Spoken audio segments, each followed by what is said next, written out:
Hi everyone, Kathy Beltran with Sacred Dance with Trance. I'm super excited to finally have Jock Brocas with us today. He is a evidential, spiritual, and trance medium. Actually, I'm going to say there's a lot that he does and so many hats this one has. We've been trying to work it out, and finally I got him on today. So everyone, welcome Jock. Thank you very much, Kathy. It's an honor to be here. And yes, I don't do many of these interviews, so it's an honor to be here, and I'm happy to share what little knowledge I have with the rest of my the listeners. Thank you. And I do want to say that you have a lot of hats, okay? First, you guys can find Jock at jockbrocas.com. He is also president and founding member of the SSMPI organization. And we'll definitely talk a little bit about that. Yeah. Also runs the Other Side Press. He's also an interviewer, so he's got all those interviews out there as well. You can find him on YouTube too. He also, I believe it's the afterlifeconnect.com. I developed the Afterlife Connect platform, yeah. Beautiful site too. So you got, and I know I'm barely touching it, author. Okay, here's another thing. So he has 3 books out that I know of. Okay, so we have Powers of the Sixth Sense, The Everything Guide to Past Life Experiences. Oh, I love that stuff. The Book of Six Rings, and another book soon to be released called The Deadly Departed. So we'll probably talk a little about that one too. Absolutely, yeah. So can you first tell us a little bit about the work that you do with the SSMPI? Well, the SSMPI is an organization that is, firstly, what I want to say about the SSMPI is the SSMPI has no barriers. The SSMPI welcomes everyone and anyone. Bearing in mind that we have certain standards that we expect, mediums to achieve, but it's also open to the public to learn, and it's more of a passion and a service to spirit than it is a kind of monetary organization or anything. The SSMPI stands for the American Society for Standards in Mediumship and Psychical Investigation. What we tend to do is focus on mainly the standards within mediumship. That is our main drive. And that is within mediumship, within physical mediumship, trance mediumship, and mental mediumship. And obviously we have research projects that we're taking on, and it's a lot of work for a few, very few volunteers that give their time with their heart, and they're great supporters. And if I can just say, Susan Filer, who's a great supporter for us, and Maggie Han, who's a force to be reckoned with on her own, and is another great supporting force. And we have Susan Tienman, and we have Robin Foy. We have so many different people that have been involved with us over the years. Leo Bonimo in UK. We're soon to be taking on France, not taking over France, but taking on France. And we're slowly growing.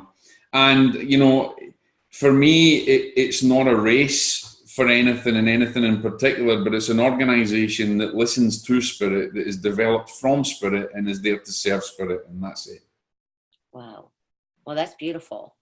And okay, first I'm going to go back to Susan Filer. I have to do that shout out to her, because any person that I interview, I get that referral. Somebody, messages me and tells me something, and I'm like, what?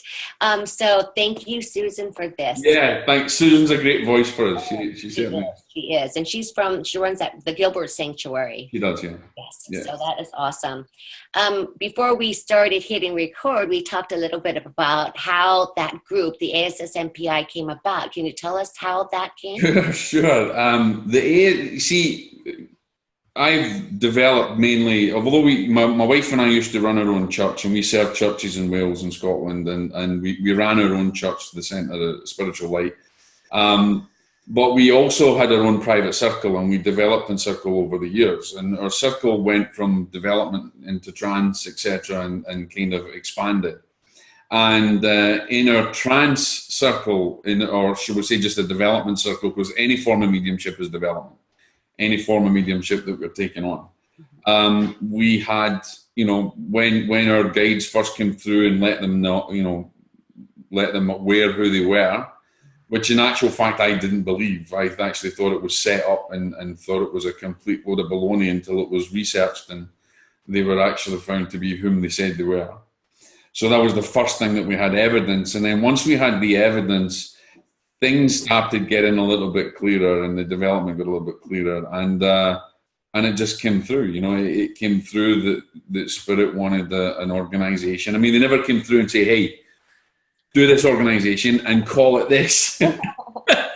It was just that, look, we want an organization that is focused upon, you know, mediumship standards and bringing Spirit back to the circle and bringing Spirit back to the mediumship the way it should be. Mm-hmm.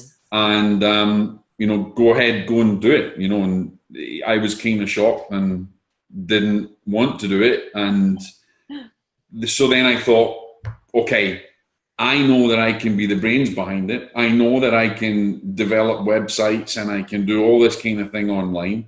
So that's one thing covered.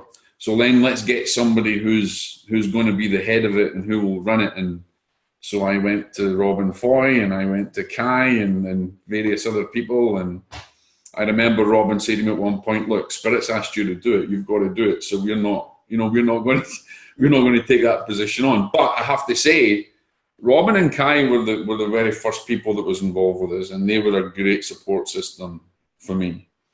And I wasn't great friends with Colin Fry, who became I wasn't really close with him, but we developed a friendship over a time, and he became a patron of our organization before he passed. And I still have him. I still have a great deal of respect, and he kind of gave us some good advice and our chats and things like that, you know. And I just wish he was still here and that I had a deeper opportunity to maybe develop that relationship even more. But you know, and from there we just grew. You know, from there I think we were not taken very seriously. A lot of people would say, you know, this is another organization. They pop up all the time. Mm-hmm. And then it tends to be mainly focused around finances and business and money and all that kind of thing. And I really wanted to get the focus off of that and get the focus back onto the medium and the focus back onto Spirit. So it's been hard to be taken seriously, but I think, you know, we've done well. We've stayed true to our own path. And a lot of people are now, you know, coming, you know, over with us and being involved with us and wanting to get involved more. And I think the slower we grow, the stronger we grow. It's not about the speed.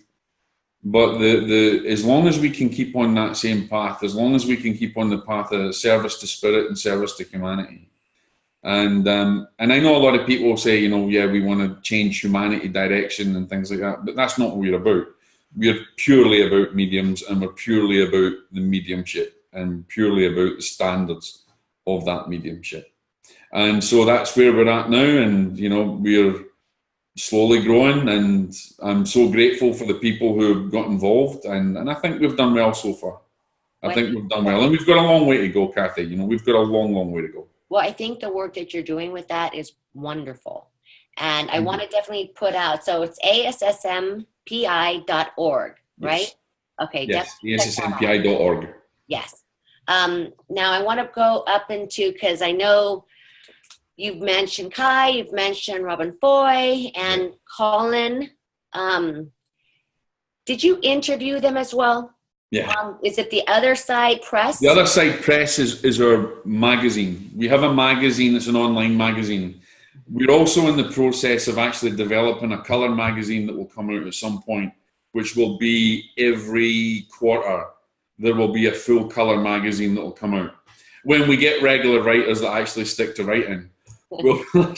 And I can't listen. If anybody who's written for the magazine, I'm not having a go at you, because I owe the magazine about four articles about 3 months ago. So I'm you know, I have a problem with that as well. But there's a lot of great information on there, and we'll just keep doing that. But I think the focus is to leave the online as a hive of information for people. And then we're hopefully developing from our publishing division, because we have a publishing division now as well. And we're moving that into our journals and our full colour magazine that we'll bring out. and hopefully we'll develop that and put that into churches and centres and organisations eventually. So it's a great goal to try and achieve, but it needs a lot of people. You know, it needs people. I'm a great believer in you can't be one big cog making the whole thing run. Mm-hmm. Even God in his infinite wisdom or spirit or whoever you believe in does have people below them to help them with the messages. So we have to have a lot of small cogs that work within to help us. So, and that's the way that we're going, Kathy. You know, we've got a lot to do, and we've got a lot to look forward to. An amazing amount to look forward to. I mean, I don't know how you do it, because just those two things I brought up, the SSMPI, the othersidepress.com. Okay, that's the website, so check that out too. Yeah. Now I want to talk about your work with the afterlifeconnect.com. I believe that's Well, Afterlife Connect actually it was going to be my own little project, and it was going to be something that I would develop just to put professional mediums out there and kind of help to raise funds for different charities, etc., and as well as myself actually earning from it. But then it kind of took more of its own life, and I thought, right, it's really becoming more of a focal point for people who are grieving.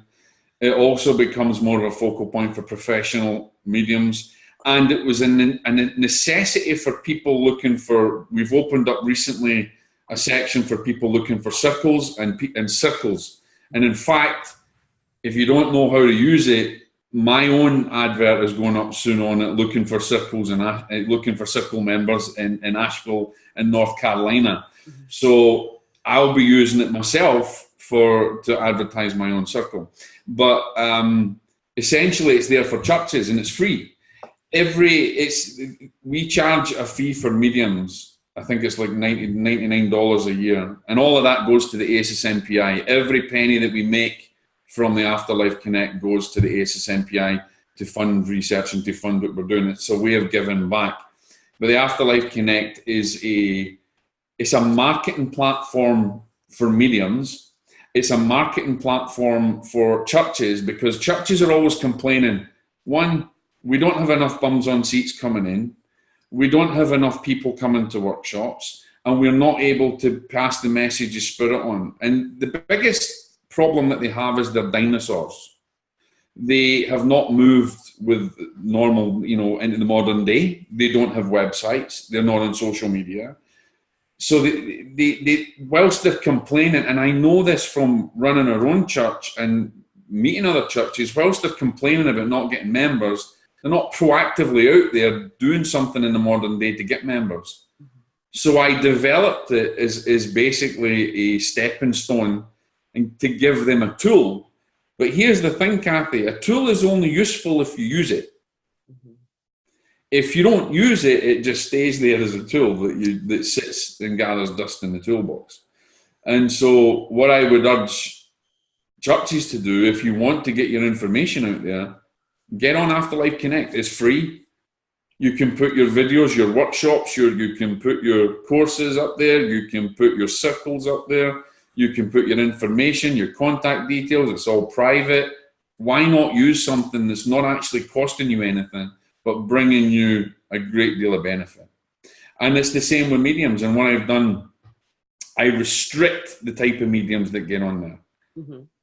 Not everybody can get on there. They have to reach a certain level. They have to be, we check everybody out. And because we want to make sure that when they're out there and saying, hey, I'm available to help those that are grieving, that those that are grieving can they know that they're actually going to go and get a good service, or they're going to have a good experience with a professional and not a psychic down the road that has big neon lights in the door and things like that. These are professional people. And so I think we do quite a good job at policing that. We've removed many people, and for me it's not about numbers, because we want to keep the professionalism and the standard high. Because let's face it, mediumship unfortunately has become an industry rather than a vocation. We've forgotten what it means to be a medium, and it becomes more of an industry now, and that's kind of sad. I understand people have to make a living, and I fully support it, but we mustn't lose sight actually who we are and what we do, and is the job that we do is to prove life after death to those that are grieving, to bring the two worlds closer, to let them help to develop their lives, to let them know that they're not alone in this world, that life continues, and to help them flourish their own spiritual nourishment and flourish their own spiritual growth through giving them the tools and the education and the assistance that they need.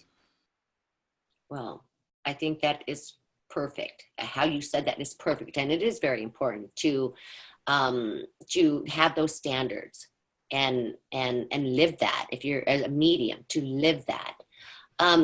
Now, I just remembered something. I've been sick this week, so I might have occasional cough here and there. But I just remembered something that you sent me. You sent me the Afterlife Connect and the circle formation and the guide. And I was supposed to post that. I did not. And I just made a mental note right now to make sure to do that and share that within the group as well. So definitely check that out. It's afterlifeconnect.com. Yeah. Definitely make sure to have all of these posted in the comments when this interview is released. So you'll be able to connect easily from there as well. Absolutely. So I am super excited to hear about your story, Jock. I usually always ask, how did you become a medium? Well, first I want to say Jock is from Scotland, which you can tell from his accent. Wonderful. Currently, he resides in North Carolina. And so, Jock, how did you get on this path of mediumship? How did it all start out for you? And how long has it been? Look, there's an old cliche, and the cliche is, I was always like it since I was a child. Okay. Yes, I was very spiritual when I was a child. I spent most of my holidays in my life, if you like, in a monastery. My uncle was a monk in the Redemptorist order. So whenever I could get any time, I didn't want to go on holiday with my family and stuff. I wanted to go to the monastery. I wanted to be with the monks and the brothers and the priests, and I wanted to spend my time learning from the nuns and all that was there, and all the retreats. And I spent a lot of my time up there and feeding the poor and the prisoners that would come. And I learned a lot of humble aspects of life from that. My uncle Tom, his name is Brother Magella, whom I was very, very close to. So to say that I had psychic experiences ever since I was a child, they didn't come really until later in life. But I did have a very strong intuition, and even when I was in the monastery, I knew that certain things weren't right. There were certain teachings from Catholicism that didn't kind of mix with me, and I felt things differently, and I was very intuitive about certain things. And there was a few times I remember seeing spirits in the monastery and actually thinking that they were alive, that they were brothers and they were monks.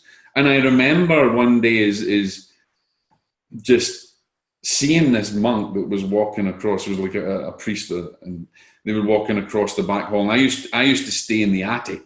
And the attic was very, very scary, but for some reason I had this weird, I like to be there even though it was scary. Wow. So it was quite, it was unusual. But I remember once and seeing this monk, his brother, priest, who just crossed over my path in the distance, and I waved and I said, "Hello, Father, how are you doing?" Nothing, just totally ignored me, and I was quite shocked. And I remember then the next day complaining that this monk had ignored me, and everybody got a bit kind of confused until they actually found out that was one who had passed many, many, many years ago. And then it was kind of, you shouldn't dabble with these things, and this is very dangerous, and there's a bad side to the thing, there's a dangerous side to the other side. And then, but that didn't frighten me. That kind of perked up my next interest. Yes, I bet. So I kind of, rather than being frightened off of it, I was more fascinated than anything. And so my life was always kind of very spiritual. And then, I tried to join the Redemptorist order. I couldn't get into the order and become a priest in the seminary. it was too close to my uncle's death when he passed that they were going to make me wait a couple of years. I didn't want to wait a couple of years, so then I went out and joined the army. So I went. Oh my goodness. So I kind of went from A to Z. Yes. And complete change. So, and that's how. And then later, you know, I experienced things in the army, and I always had a spiritual foundation. Yeah. I always looked at life differently. I always looked at life in a completely spiritual way rather than a materialistic way. And I suppose I was different to the other kids in the school or the other kids around me, you know, and that wasn't a good thing either. You know, I got bullied a lot from it, so it tended to didn't scare me off. It just kept me on the path. And then later in life, after, I mean, you don't really know what a psychic is or what a medium is. You know, you've gone through the army and experienced these different things. And I remember. I was in Aberdeen, and I used to work in the nightclub doors as a bouncer and things. And one of my friends, she was studying to be a lawyer, and she says, "I'm going to go and see this psychic," you know. And I was like, away, you know, that's a lot of rubbish, Alison. What are you going to that for? She said, "Look, will you drive me?" And I said, "Oh, sure, and I'll drive you up." So I basically drove up, and I was just ready to kind of just extract whatever I could out of it and you know, rubberneck in it kind of thing, you know. And this woman came out and she really kind of freaked me out. And she took me into, her name was Rachel Frass, and she took me into a little room, and this is later on in life, and she held my hand and she says, "I have your father here," and she gave me his full name. And then she told me, she just held my hand and she just told me things. And then she said, "And you know, you're a natural medium and you've been like this all your life." And then she gave me a ring and she said, "I want you to hold that and tell me what you feel." Wow. And I held this, and she told me to hold it, and she said, "Just close your eyes and just see what you see." And that's really how my first, if you like, seed was sown at who I really was.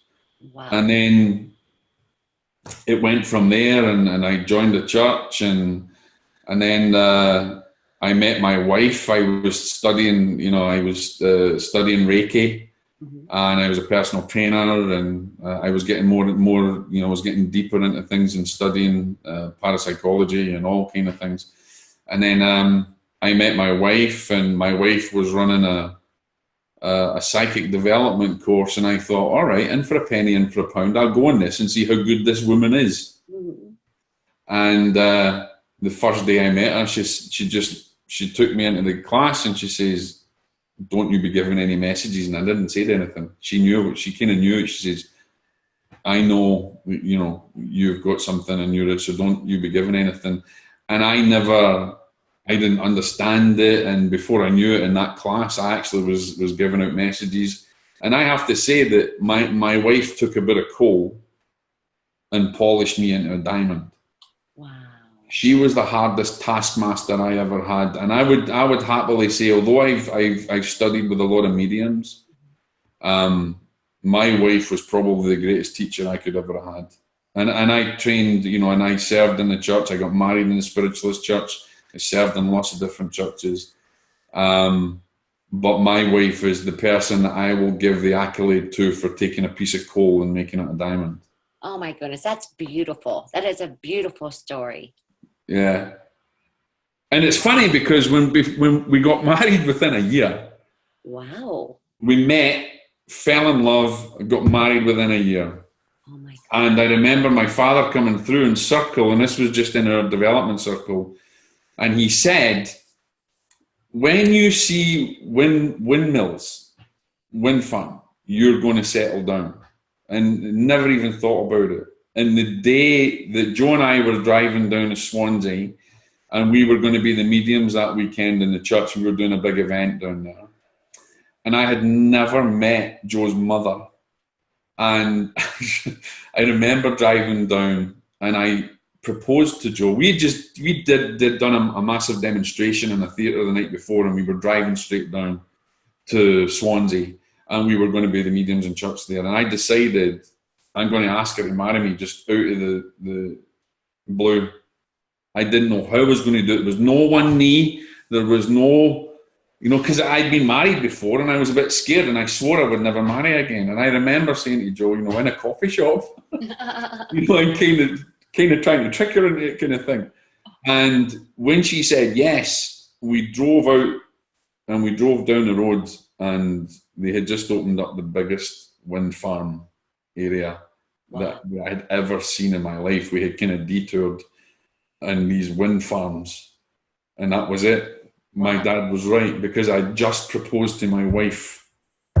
Wow, that is amazing. 20 minutes, half an hour before it. Mm-hmm. And then to see that sign after, wow, meant to be. So my dad did it. Your dad did it. Awesome. Oh my goodness. Oh my goodness. I love that story. I just love that story. So you've been spiritual your whole life. You came to this background in a monastery. You had that monastery background with your uncle. And so it totally led you, going into that area and then being shown the mediumship that you already had. You just didn't know what it was. Didn't know what it was. So how did you get interested in trance? How did you get interested in that? That just naturally, did you? I think someone gets interested in it. It's not like I had seen somebody do it and thought that I want that t-shirt. Mm-hmm. It seemed to be a natural progression. The more that I studied into the afterlife, the more that I tried to craft my mediumship, the more I would, I would find out about Arthur Ford, Leslie Flint, all the usual people, Leonora Piper, and all the old. And I'm a bit sick really, because I have a disease, and it's called ancient book disease. If it's old and it's rickety and it's torn and it's in an antique store and it's paranormal, it's mine. I have some of the greatest collection of old paranormal and mediumship books you can imagine. And I think what it was that gave me an interest was I wanted to develop my evidential skills more. And I used to say I've worked in Stephen O'Brien's church and things like that, and they would all talk about trumpet mediums and trance mediums and mental mediums and mediums of the day. And I remember there was a guy, his name was John the Leg, and I think he's still alive to this day. I have great respect for this guy. This guy was an old man. We called him John the Leg because he had a wooden leg. But he was a fantastic medium, and he sat in the day with likes of Ivy Northage, and he was way back in the old days, and he was old school. And I remember being up on demonstrating, and he's the type of guy that if you're good, he would never say you were good, and he would rip you a new one if you did something wrong. People were terrified of him. Mm-hmm. And after services, I used to, I remember one service I gave, and he just kind of looked and nodded, and he went, "That was adequate," and that was a kind of massive accolade coming from John. It was and he gave me a number of books, and he'd say, "Right, I want you to read this, I want you to study this and study this." And he told me to study a book by Ivy Northage called The Mechanics of Mediumship. And there was a modern book. And I was in meditation one day and I couldn't get it. And so I put a thought out to Spirit and I said, "Ivy, if you're listening, I really want your book, but I don't want any of the modern versions. I need the old stuff." Mm-hmm. So my wife was looking, this is months later, my wife was looking for a book, and I happened to phone an antique store in London. And I was asking him about this. I think it was a healing book for Harry Edwards that my wife wanted to study. And he says, "Oh, I don't have nothing like that." I said, "But I've got an old book in a drawer here. Let me just open up this drawer." He says, "And you can have it if you want it." And he said, "It's Mechanics and Mediumship by a woman called Ivy Northage." Wow. "Do you want it?" He said, "It'll cost you £4. I said, "I'll have it." Oh my goodness. And to this day, it's in my bedside cabinet. It's one of my pride and joys, because there was a whole story that came from that. And then, of course, I studied that, and then the trance teachings that were coming through from China. And I got more and more into trying to understand the trance side of things. And then sitting in circle and a development, it was, let's just sit and see what happens. Mm-hmm.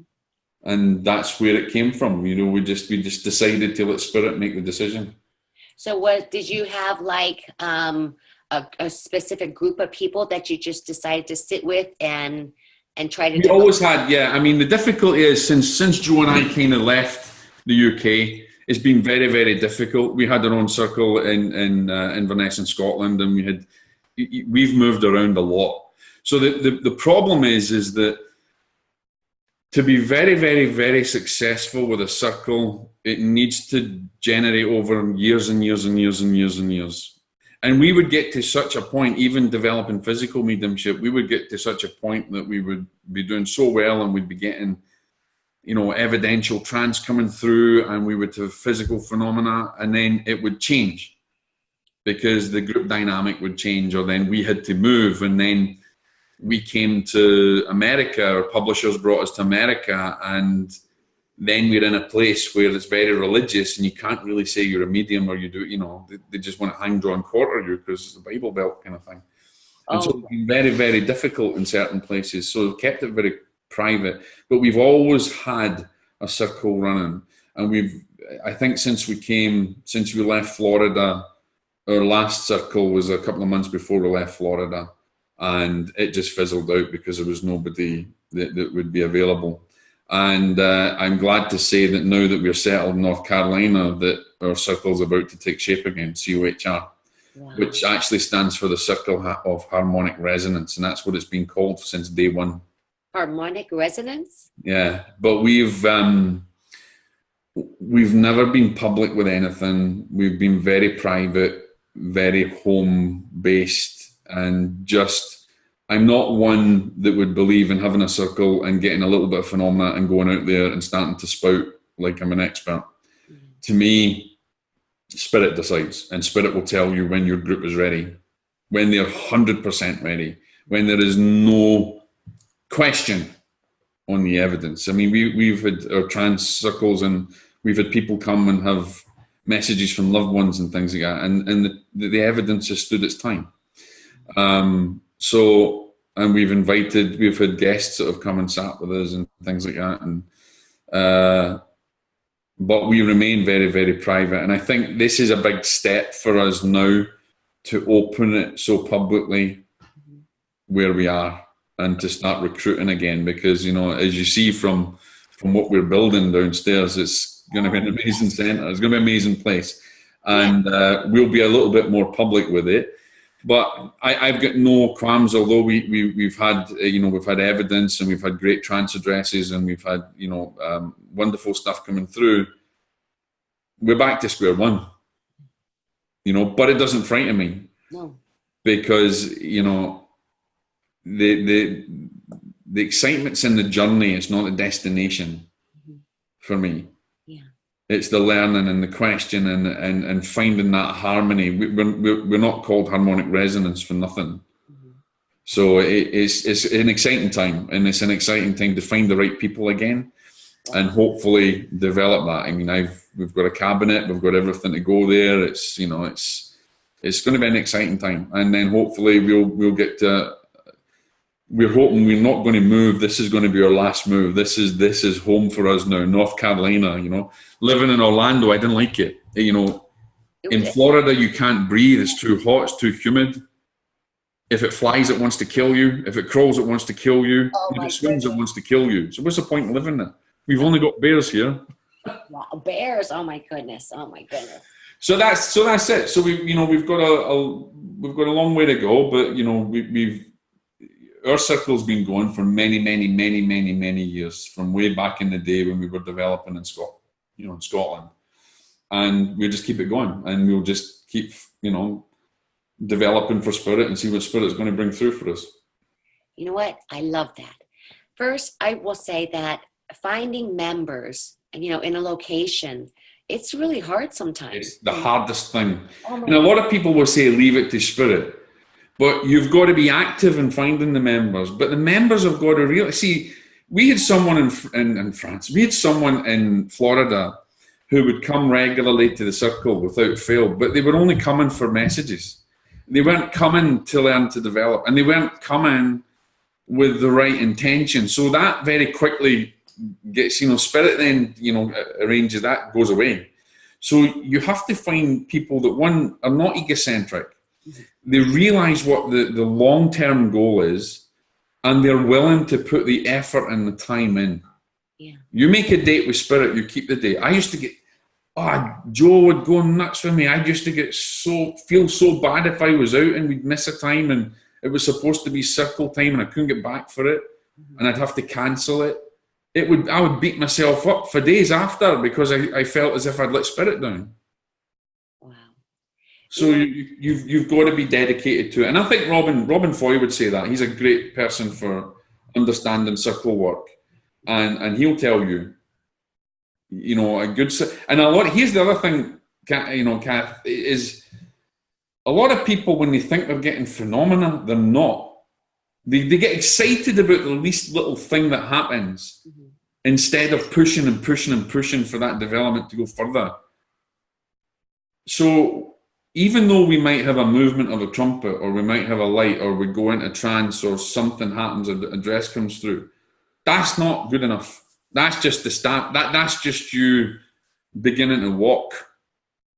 So I would never. So I've always said, never be happy with what you get. Always strive for spirit, because spirit's working for you and with you.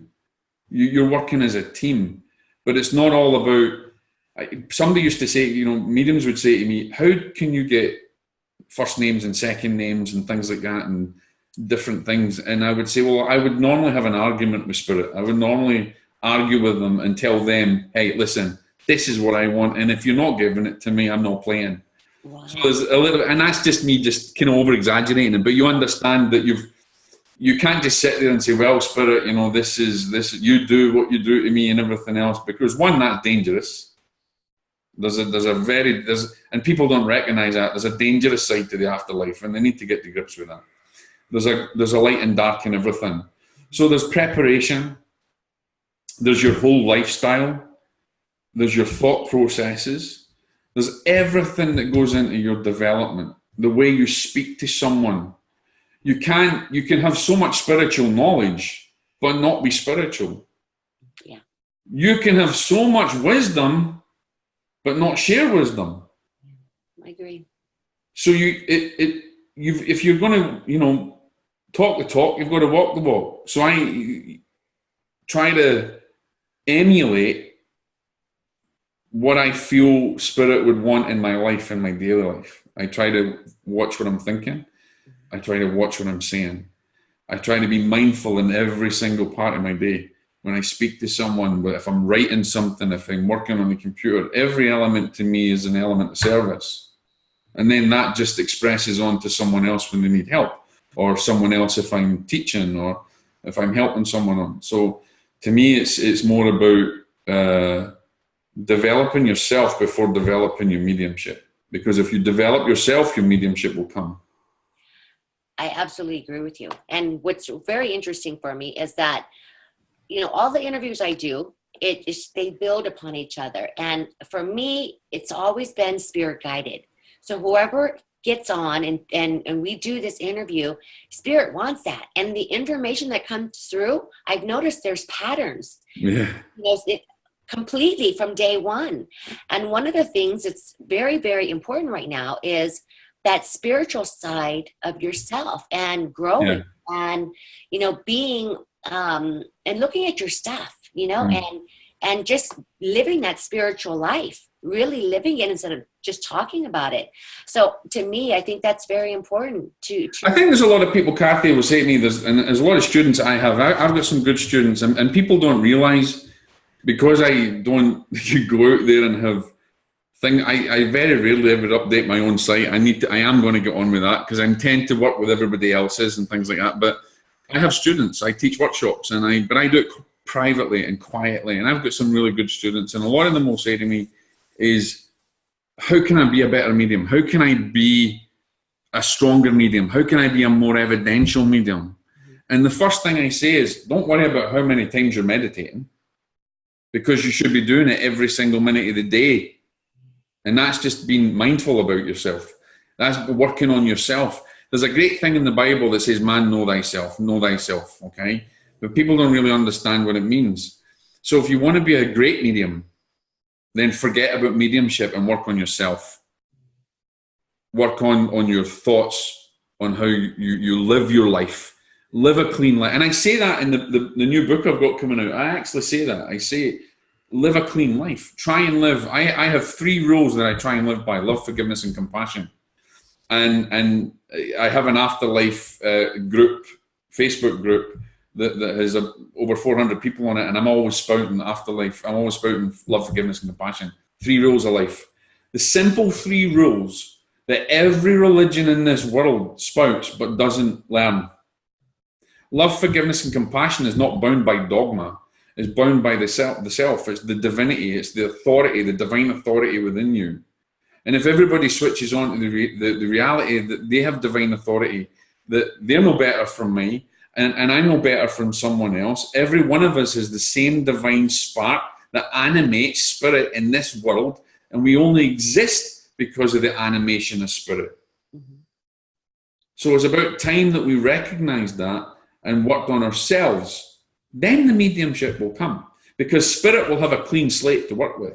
Spirit will have a higher vibration to connect with, and not have to fight through the fog of injustice, of dogma, of false perceptions, and not following your own heart and your own path. Everybody's too bothered about what everybody else is doing instead of working on themselves. When I wake up in the morning, I give thanks to Spirit, and I give thanks to God for living a miracle, for being able to live a miracle that day. And all I want to do is to be a service in that day. And every time I be a service, and if I do it mindfully, I know that I'm taking one step forward in my development. The meditation and the development circles, they're extras. They just help you polish. No, I absolutely agree. I absolutely agree. I'm going to hold on 1 second. Okay. Sorry guys, I had to stop. I had a bit of a coughing fit, and I needed some tea. So let us get back to this.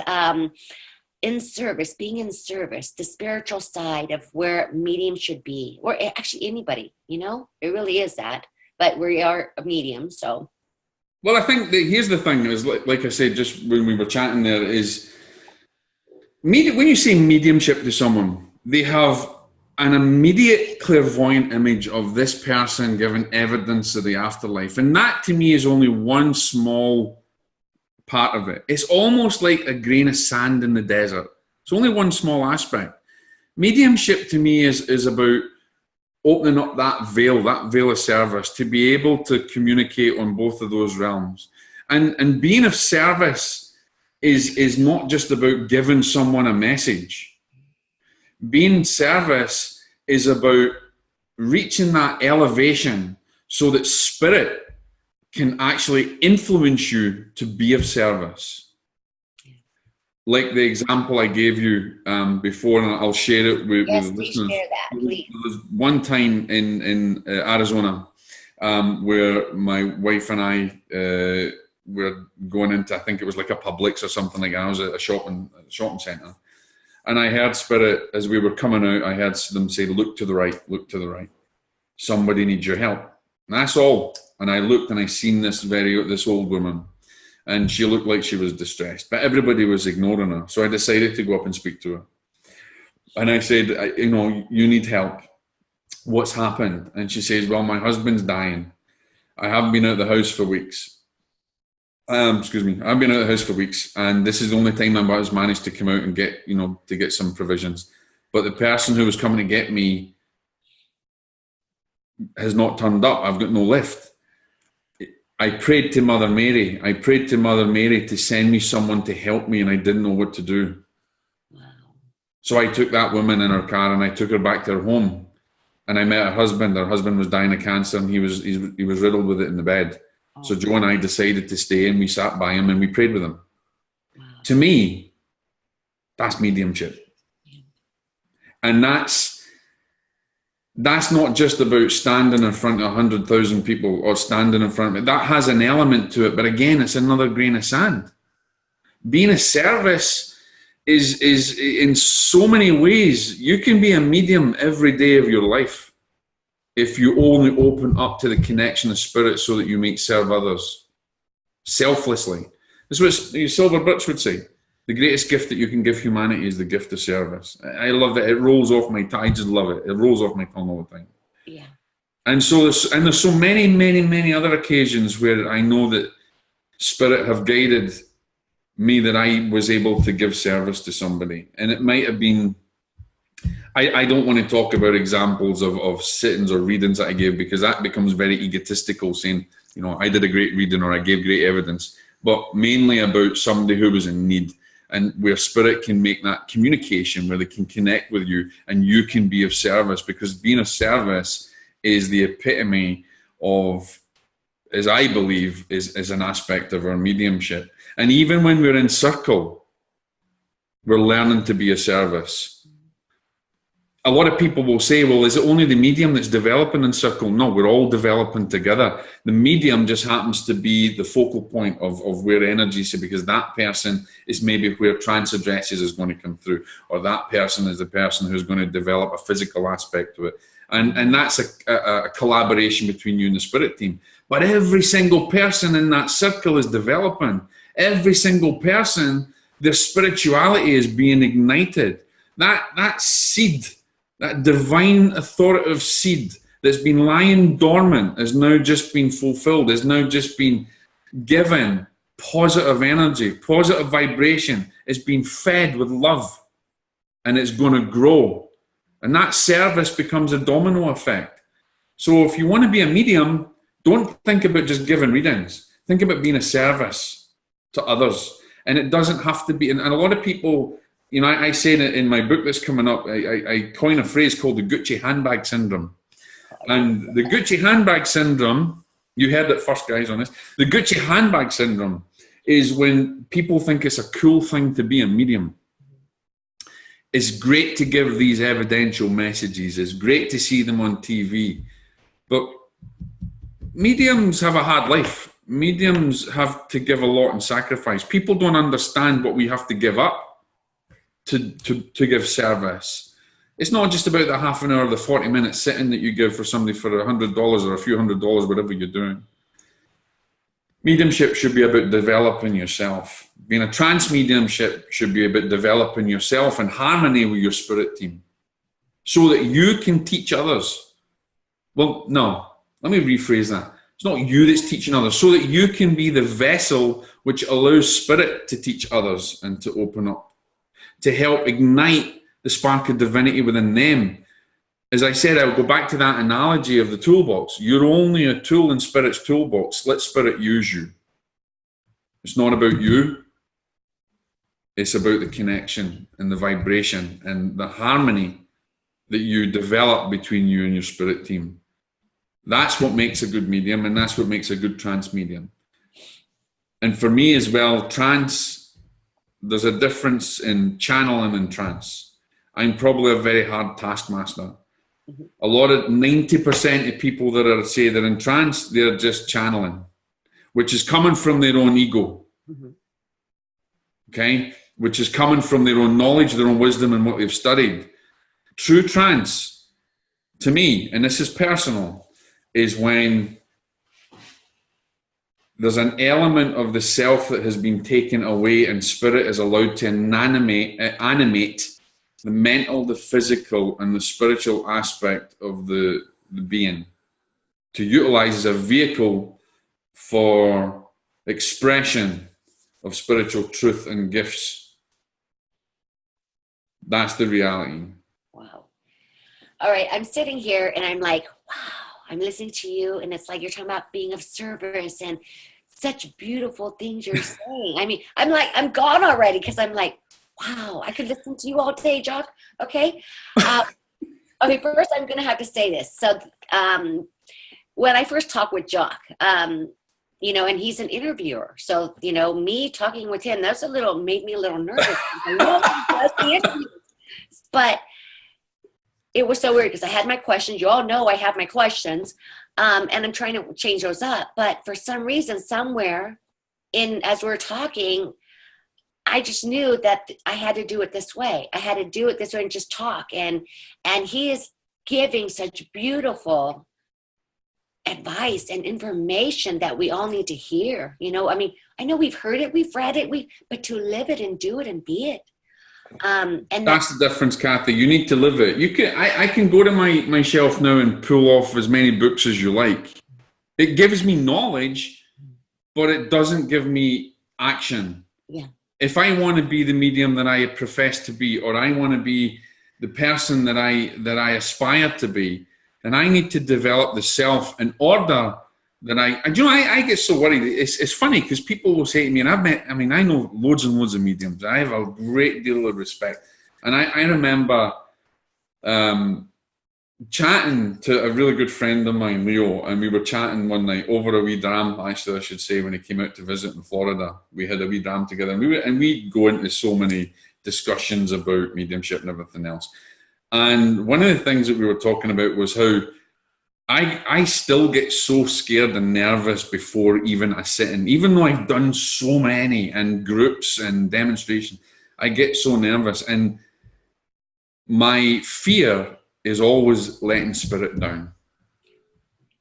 And that's where the difficulty, where I feel probably most vulnerable, is I need my evidence to be strong, not for me, but so I don't let spirit down. So that person can walk away with unequivocal evidence of life after death. So that if they're in trance and my spirit team come through, there's strong evidence of life after death. And there's teachings and wisdom. So I am more scared about letting my spirit team down and letting spirit down than I am of anything else. Wow. And I think that's a burden for mediums. And I think we've all been there. Yeah. And some of us take it on no problem and don't even think about it, but it's not about me doing it or the mechanics of it, because when you get into it, you get into it. And even when I sit in trance or I sit in the cabinet, I have a big problem going out, right? People don't know this, but I'm actually a trained classical singer. I sing opera. Really? Wow.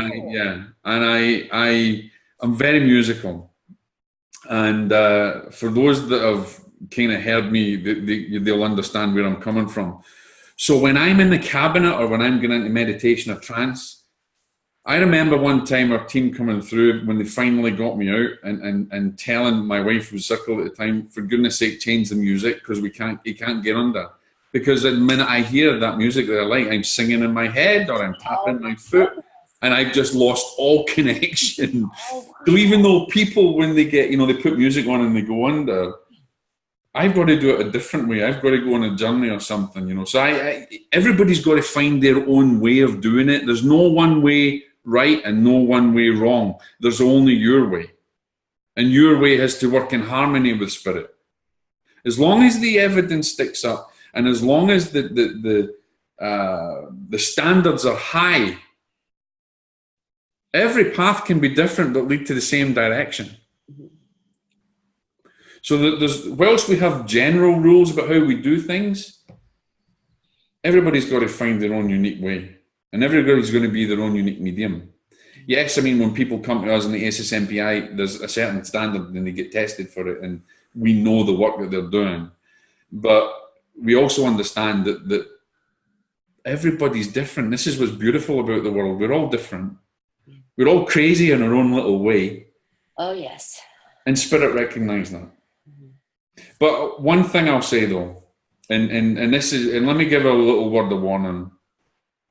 For everybody out there that thinks trance is beautiful and mediumship is beautiful and everything else, yes, I agree. But just remember that there's a dark side to the other side, and don't be foolhardy to think that everything in the garden is rosy, because it's not.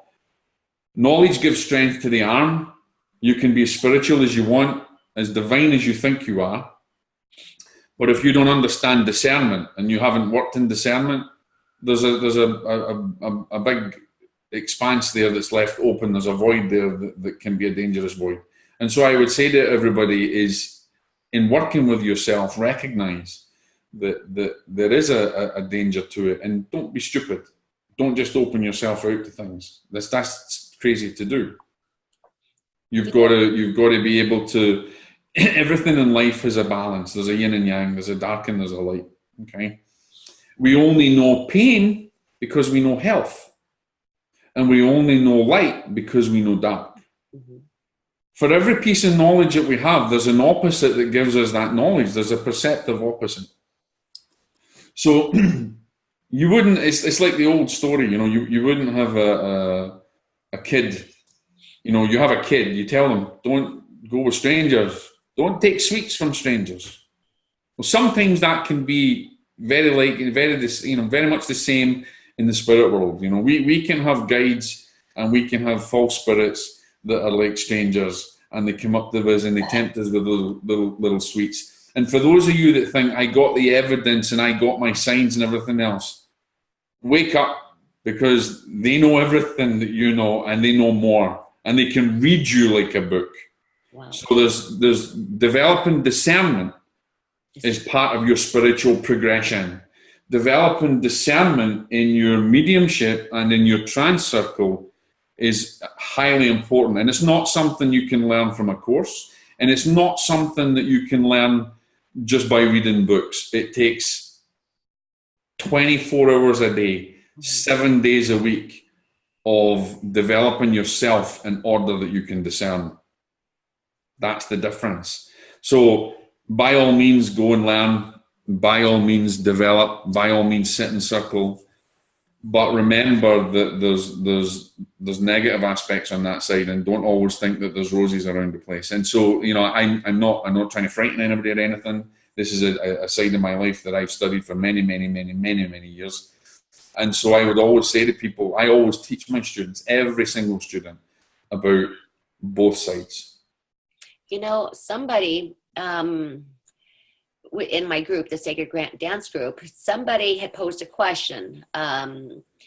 What do you do if you've had a bad experience while in trance or in circle, or there was a bad experience there? So that was a question that they posed. And so I know that they were talking about if they had a bad experience or experiencing a negative or mischievous spirit. So a lot of people still think about that. They are trying to be cautious as well because, again, the light and the dark. Mm-hmm. So I'm glad that you brought that up. Well, let me give you an example. There's lots of people out there that will say, just pray. And if you pray and you're in the light, you're going to be protected. Don't be silly, ladies and gentlemen, because some of you don't even know how to pray. There's a difference in praying with the soul, and there's a difference in praying with words or with thought that have no feeling or that are just through emotion. Everybody has to, even prayer is something that you have to develop. Prayers only become strong because you understand the mechanics of spirit, the mechanics of the spirit world, or the mechanics of the self and the divine authority that one holds within you. Divine authority remains the fundamental basis of all spiritual, or of all spirituality, really, is the awakening and recognizing the divine authority within us. Divine authority gives us power over everything that's negative. But it's not as simple as saying, just be in the light and you'll be fine. Because there's loads of examples out there of people who were religious or people who were in the light that had problems. I know of mediums that ended up in mental institutions and things like that. Remember, when you open up to spirit, you're opening up to a world that's far more intelligent than you, that knows a lot more than you. And even on the grounded astral realms, I'm quite a scientific person. I question OBEs big time. I question near-death experiences. I'm a big evidential man. If you bring me evidence, then we'll talk. If you don't bring me evidence, I'm going to question. And that's not wrong. Yeah. It's just because I want to know the mechanics. I don't want to be foolhardy and jump into something that I know could be detrimental to me 8 years down the line. I dealt with a case, I'm not going to say where, but I dealt with a case recently where there was a really, really bad situation that had happened. That situation developed over 8 years. a long time, and then manifested at the right time that it happened. So you can't just go in and say to somebody, just believe in the goodness of spirit and be good and everything's going to be fine. No, you need to be active in trying to understand it, of being aware, of being knowledgeable and developing. And here's the key. You develop your mediumship. You, as I said, you develop yourself. If you want to be protected from things that are negative, develop the self. One little chink in the armor is all that's needed to break down that energetic barrier. You're always developing the self continually. I work on it daily. I'm always aware of what might be or what might not be good or bad. I always try and think in my thought. I try and be, and here's another thing, as I would say, and I say to students, there's a point of becoming aware of something, but then there's the point of becoming aware of being aware.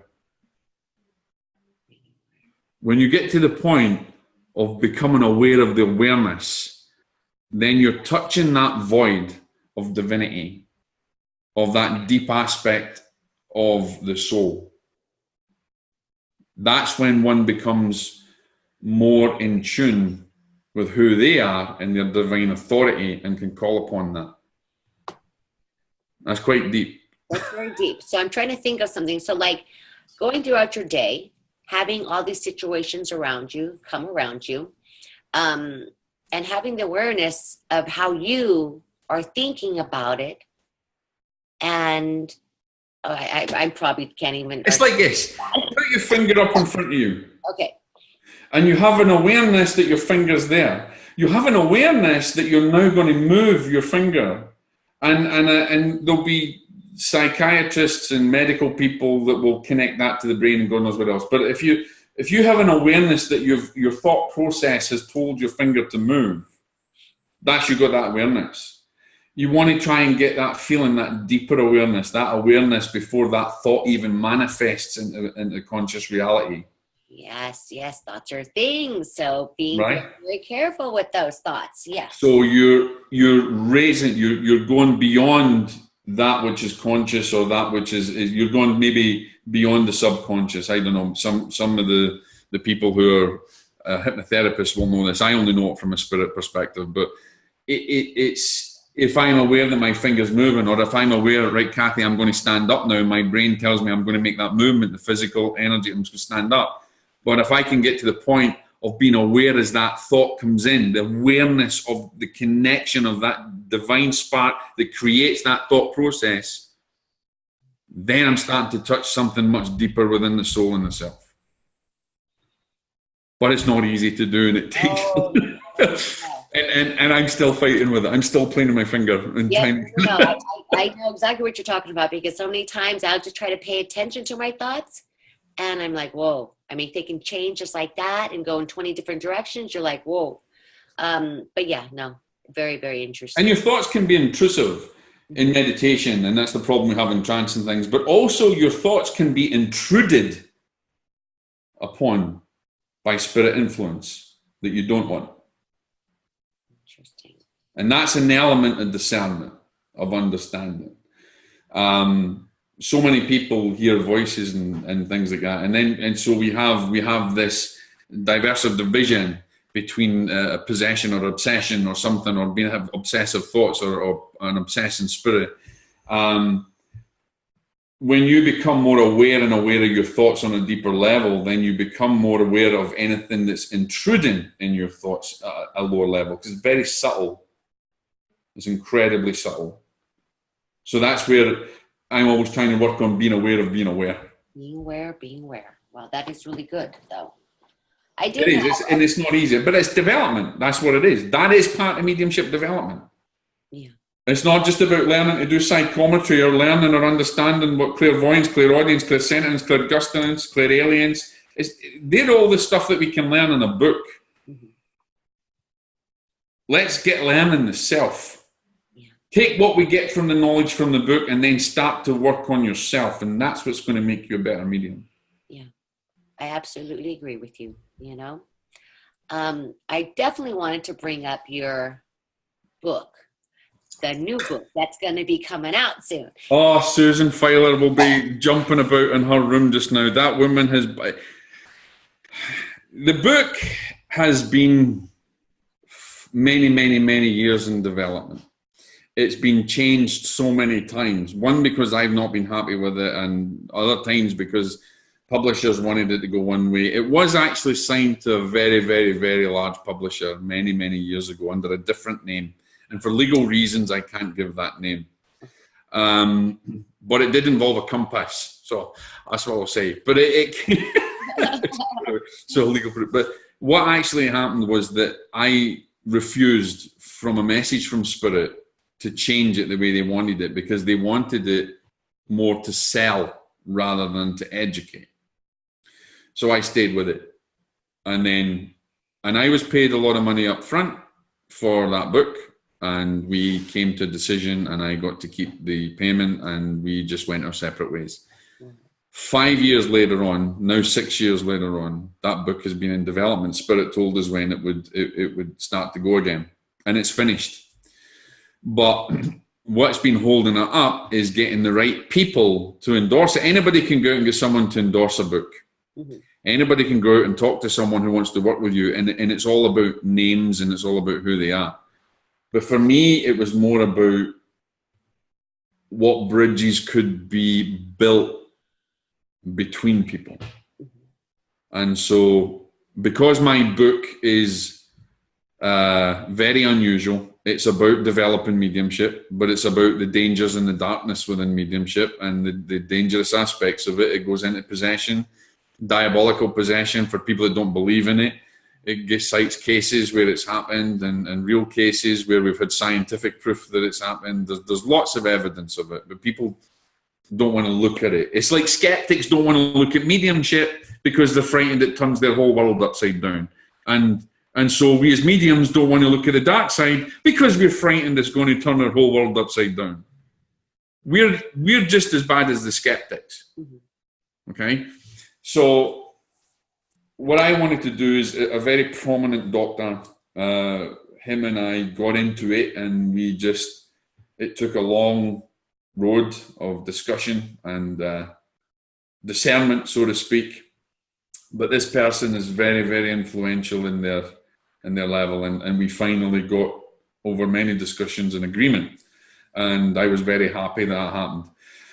And then, because it just wasn't the right time after that, it kind of skipped the time it was supposed to come out at Halloween, and I know that there's a lot of people waiting for it, and that's great. I just hope it lives up to expectation. But for me, this is probably the best book I've ever written.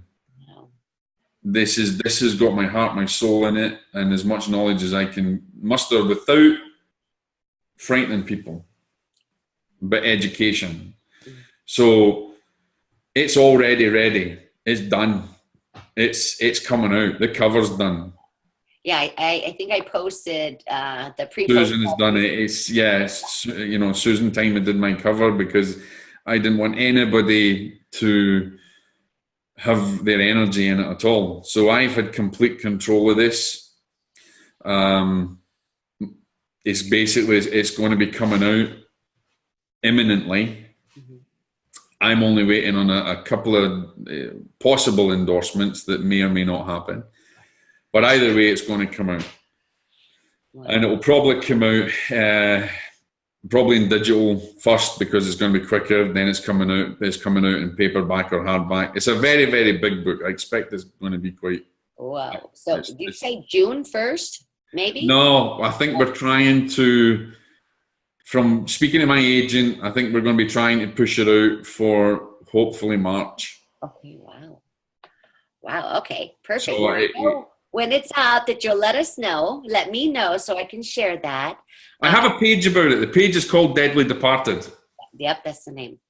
And it's called Deadly Departed, the Do's, Don'ts, and Dangers of Afterlife Communication. Mm-hmm.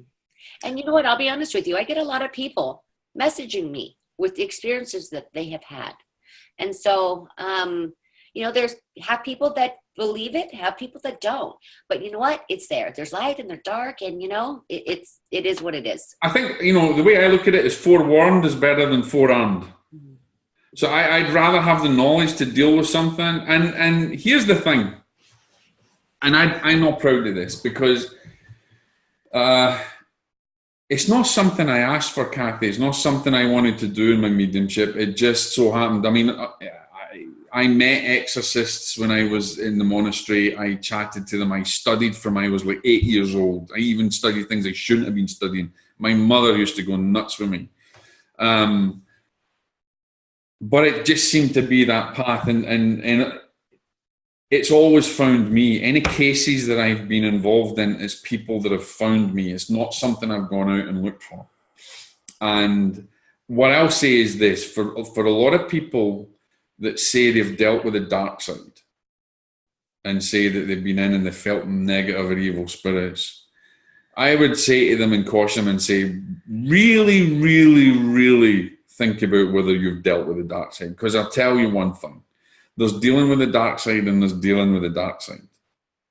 And there's a real truth, not that I believe in the devil, but there's a real truth in dancing with the devil. And if you've danced, you'll never forget it and you'll be scarred for the rest. You'll be scarred for life. Wow. And it's not an easy thing to get over. There's dealing with the astral level spirits and astral level, annoyance. And we have many examples of it, from Leslie Flint talking about it, from other researchers of the day, Carl Wickland, all these other people that have brought this information in. It's there. John Sloan's talked about it. So don't ignore it. But if you're going to say that you've dealt with the dark side, just be very careful, because the dark side knows that you're saying that. They're listening. And so I'll give you a sense. I mean, I've been involved in cases where literally at the wee hours of the morning I've been on my knees crying in tears and praying. Because it's not a physical or a phenomena thing that happens. It's mental, a lot of it. And a lot of the cases that you read about, there's a lot of physical manifestation of phenomena. But there's a difference between dealing with something really dark and nefarious and dealing with a grounded spirit or something. If it's really dark and nefarious, you want to pray. Guys, listen, you want to pray that you never, ever, ever face it. Yeah, no, yes. Because it'll make you question everything you've ever believed in. Yes. So it's not that I want to scare anybody about it. It's just that I want to say, hey, this is what the book's about. It's just giving you a little bit of knowledge. It's giving you a bit of wisdom. And hopefully you'll take that wisdom, you'll learn from it, you'll become a better medium. Yes. And you'll be ready to take up the challenge should it happen. Yes. And you know what? I will say one thing. It is my opinion that when there's a medium or somebody that is involved and helping with that type of energy, to me, and in my understanding, just my understanding, is that person is able, they have this energy that was given to them to be able to do that work that most people will not ever have to experience. And so, I just got the goosebumps on that. So, absolutely. Yeah, there is a truth to that. There is a truth to that. It's you're kind of chosen. You don't ask for it, and it's not something I would will on anyone really. And to be honest, if I do actually have a case that's quite bad, there's a lot of preparation, there's a lot of prayer, and there's a lot of fasting, and there's a lot of and there's a lot of putting trust and faith and spirit, and not on woo-woo sticks, as I call them, and incense and things like that, but on divine authority. And that's another reason why I work on myself. It's another reason why I say to people, work on yourself to be a better medium, because when you work on yourself, you become stronger in divinity. And divinity is the ultimate force. Love is the ultimate force against anything that's negative. But in order to know love, you need to know yourself. And in order to know love, you need to love yourself before you can love others. And in order to forgive others, you need to forgive yourself. So you're constantly working on yourself. Listen, this is like a wonderful interview for me. I mean, you're saying things that I believe in. These are things that I feel. And you have shared so much of yourself today and your energy. And I'm sorry if I just was without questions today, because I'm like, wow, this is wonderful. It's a pleasure. I don't often teach, but when I do, I try to do it with an open heart and try to share as much knowledge as I can. I know the best medium in the world. I'm not the best teacher in the world. I don't profess to be, but I will go out of my way to be of service in any possible way, shape, or form that I can. Well, I can tell you, I feel that energy. I feel your energy, and it's Thank you. beautiful. Oh my goodness. Oh my goodness, Jock. I am so grateful. And don't be surprised. There may be a part 2 to this interview. Possibly, yes. I'd be happy to. Absolutely. Oh my goodness. I am so grateful to you for doing this. And it's taken us, what, maybe 6 weeks or more to finally get it? Yeah, I have a lot of hats, and I tend to kind of swap them over all the time. Oh, yes. But please let me know when that book comes out. I'm definitely going to share all the information. Everybody check out Jock Brocas. I will actually send you. I will send you a pre-release copy of it so you can read it before anybody else. Oh my goodness! Oh my goodness! And you said it's that thick, and It's quite big. It's about 126,000 words. Oh, okay. Well, I'm still a speed reader, okay? But anyways, check out jockbrocas.com, ASSMPI.org, theothersidepress.com, afterlifeconnect.com. Definitely check out all of those sites. And again, Jock, you have a wonderful rest of your evening. It's only 7:30. And please let us know about your, if you guys, if you're not friends with Jock, you might not see the pictures, but he's actually creating a seance room. And this is going to be fabulous. And so please update us on that and all the work that you're doing. I will do. Okay. Kathy, it's been an absolute pleasure. And one thing that I'll leave just with everybody is that really the work that I do is not about me, and it's not about my site. The work that I do is about the SSMPI and the wonderful mediums that make it what it is, and the mediums that are out there as service. That's what it's about. So more interesting. And, you know, I'm of the opinion, if anybody has any questions, if I can help them, I'll answer them as much as I possibly can. And if I don't know the answer, I probably know someone who does. But it's not about me. You know, it's about the SSMPI, and it's about the mediums that make it what it is. Wow. Beautiful, beautiful last words there.